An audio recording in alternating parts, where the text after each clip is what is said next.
Hey guys, this is Sky495 here. I got another unboxing for you guys. This is a car dash cam. This is just a front one. I did previously unbox one that had both a front and rear camera system, but this one's just for the front. And I'm not sure if you can actually attach a back camera to this. I'll do some more digging around when I actually review this thing, get it tested out, so you guys can actually know if this is worth your money. But for now, this is just unboxing, so I can show you guys the contents, what it looks like just right out of the box, factory brand new. So let's just go ahead and first cut open the shrink wrap. Alright, the shrink wrap is now off. Let's just give a quick tour around this box. The front, nice clear picture of the device. Same thing on the other side. It is Wi-Fi enabled, but from my experience, Wi-Fi isn't particularly useful in these cases. Just use the SD card. And you also got a 2-inch LCD screen. Other things that I will be showing in more detail. So let's just go ahead and take off the slipcover here. Another opening here. So we've got the user manual right here. Looks like it's pretty decently detailed, as at least in what's in the box. Usually these things are really easy to set up. All you have to do is just plug it into the power outlet in your car. So here's the actual camera. We'll put that to the side for now so we can see what else it comes with. And that's it for the box. So everything else is in this tiny little box here. My goodness gracious. This is the actual mounting plate for on the windscreen. Right there. This is a GPS, it looks like. A GPS module that you can also mount somewhere in the dash of your car. Oh, that's nice. They actually come with cable management clips. Actually, I had to previously buy these kind of clips just to work with my other car dash cam. So it's really nice that they included this right out of the box. That's really nice. And here I assume it's just the car charger itself. So you can see here it's the usual mini USB connection, and then this is going to go into your power socket in your car. And we also have a suction cup as another way of mounting it.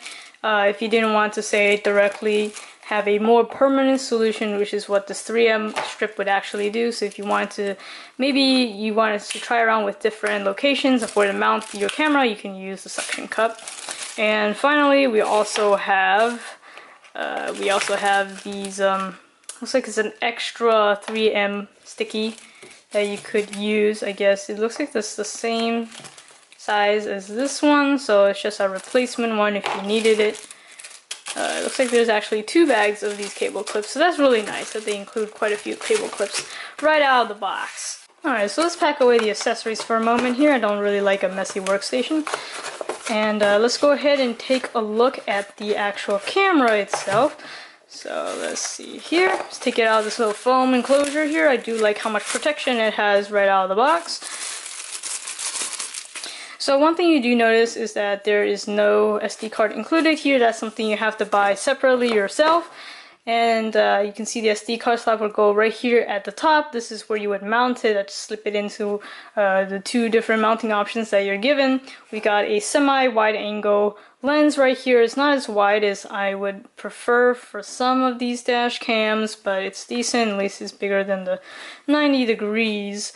And then we also got most of the power buttons and the ports right here on the side. We've got the power button reset ports.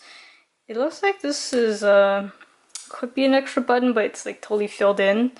I'll have to take a look at the instruction manual for more details. I'll definitely have all this down by the time I've had time to test it out, and of course I'll show it in my full review. And here I think is the audio jack. It's weird because the symbol are both the same for these two, so I think this could also possibly be a mini HDMI possibly. I'm not quite sure about that, but you can see there's where you plug in for the mini USB port right there. You got a nice film protecting the screen currently, and let's see on the side, there's nothing there. These are probably just vents and also speakers. Okay, so we got buttons here right in the front, so if you were to mount it, this is your windshield. That's pretty good. Whoops. That the buttons are pretty easily accessible. I think they're towards the bottom, pretty tactile. So we got navigation arrow keys right here, and then probably menu and different option buttons here. Again, the symbols aren't very clear straight out of the box, so I'll definitely have to probably either play around with this myself or take a look at the instructions. But that's it for the unboxing video. I've just shown you all the contents here. This is not our review. Once again, just reiterating, because I always get some angry commenters who are saying, oh man, what kind of review is this? You didn't even tell me how it is, blah blah blah. But of course, again, this is just a first impressions video just to show you what's included with this package. Well, that concludes my unboxing video, but make sure to subscribe to my channel, Skyforce95, if you haven't already, to see the review when it comes out. Or if you're watching this on Amazon, head over to my channel URL right here, or just search it up on YouTube, Skyforce95. There you'll see a bunch of my product reviews and unboxings. Feel free to browse, or if you want to search for something specific, just hit that search field. That'll do it for this video. This is Skyforce95. Thanks for watching.